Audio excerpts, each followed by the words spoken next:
Hello दोस्तों, आपका हिंदी मानस with Neha में बहुत बहुत स्वागत है। मित्रों, आज की वीडियो बहुत ही इम्पोर्टेंट होने वाली है और ये एक तरह से रिवीजन क्लास भी आपका होगा। और इस वीडियो के माध्यम से आप जो यूनिट 7 अपने यूजीसी नेट के सिलेबस में लगी हुई है, जिसमें कि कहानी और कहानीकारों के बारे में दी गई बातें हैं, तो मैंने इस वीडियो में ये प्रयास किया है कि सबसे पहले तो जो हमारे सिलेबस के सभी कहानीकार हैं उनको मैंने कालक्रम के अनुसार से एक ही जगह रखने का प्रयास किया है। और उसके बाद जो हमारे सिलेबस की कहानियां हैं वो किस सन में प्रकाशित हुई और किस पत्रिका में प्रकाशित हुई, मैंने इसको भी रखने का प्रयास किया है।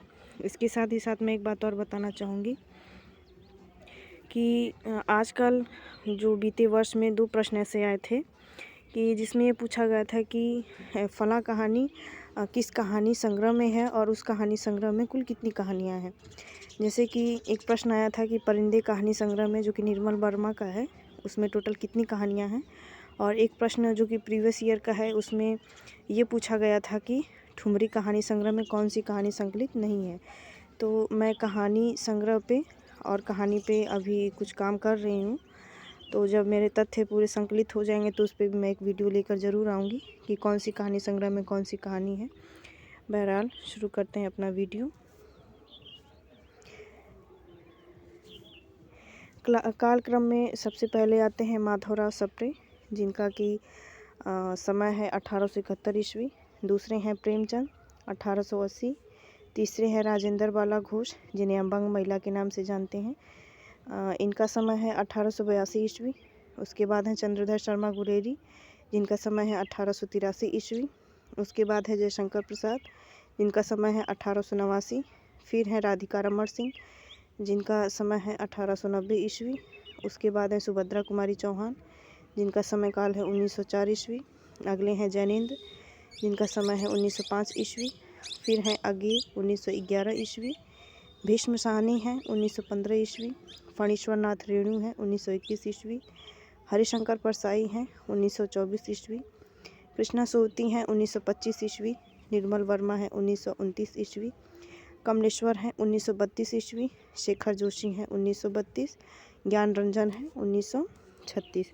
तो वैसे तो सभी कहानीकार बहुत इंपॉर्टेंट होते हैं, लेकिन जो हमारे सिलेबस में हैं उन्हें हमें ज़रूर कालक्रम के हिसाब से एक जगह नोट डाउन करके रखना चाहिए।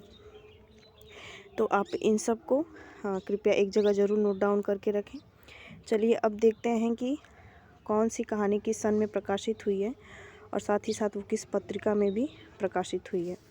सबसे पहले आती है एक टोकरी भर मिट्टी, जो कि माधवराव सप्रे की है। इसका प्रकाशन वर्ष है सन 1901 ईस्वी और ये जमाना पत्रिका में प्रकाशित हुई थी। अगली है चंद्रदेव से मेरी बातें, जो कि सन 1904 ईस्वी में सरस्वती में प्रकाशित हुई थी।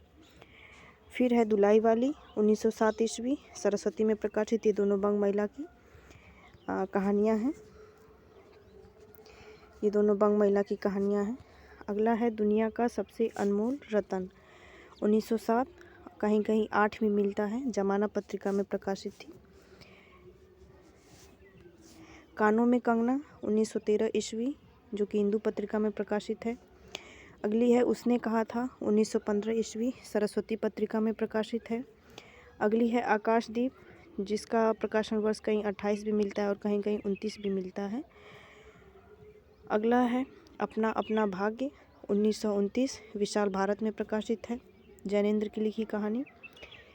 ईदगाह 1933 ईस्वी, चांद्र पत्रिका में प्रकाशित है। गैंग्रीन, जिसे एक दूसरे नाम रोज के नाम से भी जानते हैं, जो कि विपत्तिका में प्रकाशित थी। इसका प्रकाशन वर्ष है सन 1934 ईस्वी। अगली है राही, जो कि सुभद्रा कुमारी चौहान की है, 1947 में प्रकाशित है, हंस पत्रिका में। अगली कहानी है सिक्का बदल गया, सन 1948 ईस्वी में प्रकाशित, प्रतीक पत्रिका में। अगली है चीफ की दावत, जो कि भीष्म साहनी की है, 1956 में प्रकाशित है। मित्रों, जिसका मुझे मटेरियल मिल गया है तो उसको मैंने एक जगह संकलित करने का प्रयास किया है, और जिसका मुझे उपलब्ध नहीं हो सका है उसे कृपया, अगर आप लोगों को पता हो तो उसे आप कमेंट बॉक्स में ज़रूर लिख के बताएं। तो चलिए अगली कहानी देखते हैं परिंदे, जो कि 1956 या 57 में प्रकाशित है, हंस पत्रिका में। अगली है राजा निर्वंशिया 1957 ईस्वी में। कोसी का घटवार है 1957 ईस्वी में, जो कि कल्पना में प्रकाशित है। अगली है तीसरी कसम उर्फ मारे गए गुलफाम 1958 में अपरंपरा पत्रिका में प्रकाशित है। अगली है पिता, जो कि ज्ञान रंजन की है, उसका प्रकाशन वर्ष सन 1865 ईस्वी है। इंस्पेक्टर माता दीन चांद पर, यह 1970 की कहानी है। अमृतसर आ गया है 1971 ऑब्लिक में, अगर ऑप्शन में 73 हो तो उसमें भी आप लगा सकते हैं, क्योंकि जो रामचंद्र तिवारी की किताब है और बच्चन सिंह की किताब है उसमें अलग अलग तिथियां दी गई हैं, तो ये हंस पत्रिका में प्रकाशित है। उसके बाद है लाल पान की बेगम, जो कि सन 1959 में प्रकाशित है। ये भी रेणु की कहानी है, तो इसे ये थोड़ी पीछे रह गई है, इसे आप कृपया नोट करें जब वीडियो को पॉज करके, तो इसे आप सही क्रम से लगा लें। तो मुझे आशा है कि इस वीडियो से आपको आपके रिवीजन में और तथ्यों को एक जगह रख के पढ़ने में सुलभता होगी।